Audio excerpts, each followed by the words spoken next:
Good afternoon, my name is Gerardo Forte, and today I'll be presenting my presentation on Spain. I'll be going over the history, culture, and global influence. Next. So, about Spain is a country located in Europe, in the Iberian Peninsula, where neighboring countries are Portugal, Andorra, Morocco. And for the history of it, it's a nation about more than 300,000 years ago, where it's also a world soccer power, and also it has a lot of culture based on the language, food, dance, and commerce. Next. So about Spain, it comes from about 300,000 years ago, based on human fossils that scientists has found, where it's made from. Where also scientists have found tools made from materials like antler and bone, and also for the people that inhabited the Spain were the Iberians and the Celts, where they have contributed to cultural roots. And then for the Roman conquest, the Romans were one of the civilizations that conquested through Spain, where they gave them roads, aqueducts, and laws. And for the Visigoths, they were a civilization that conquered Spain and shaped the language as we know it today. Next. In 1492, this was a significant year for Spain because Christian kingdoms conquered and regained back territory in a period called Reconquista, which ended in 1492, which they were successful. And the same year, Christopher Columbus sailed through the Atlantic. With this, it gave benefits to Spain because it gave him able to spread language, religion, and their law. But then after this, their power later declined as a global power because they lost territories and there was a civil war and there was economic struggle. Next.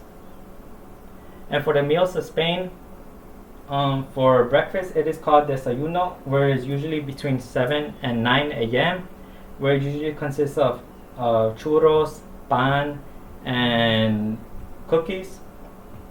And then for lunch, which is called la comida, which common meals during this time is chicken, salmon, flan, and soup, where this is during the time of 2 to 4 p.m., where this meal is often the most filling.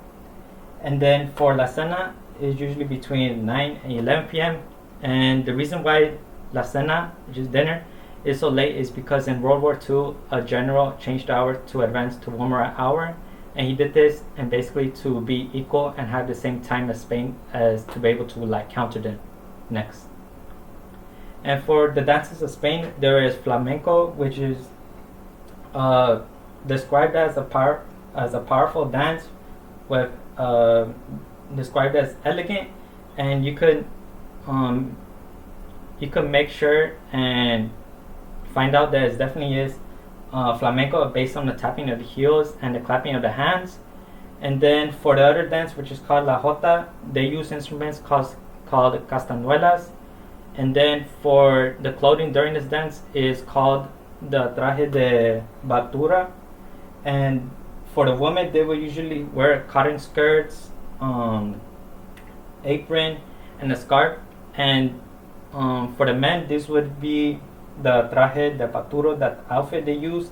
And they usually use wool pants, a vest, and a scarf, where both of these outfits are made to be comfortable and durable during the dance. Next. And then for the global influence that Spain have that people do not really know about is their influence on the world based on companies. So the number one company, which is called Inditex, are control of many fashion brands such as Zara, where Zara has over 2,000 stores worldwide in 96 countries and $26 billion in revenue internationally. And then another company called Banco Santander, they have over 87.3 revenue from international markets. And then for another company called BBVA, they have another branch company in Mexico called BBVA Mexico, which is the largest bank in Mexico. And then for tourism, Spain is a top 2 country in tourism, where recently in January and May it was a spike in tourism compared to other years, which was good for Spain. Next. All right, thank you. I've gone over the history, the culture, and the global influence that Spain has. Thank you.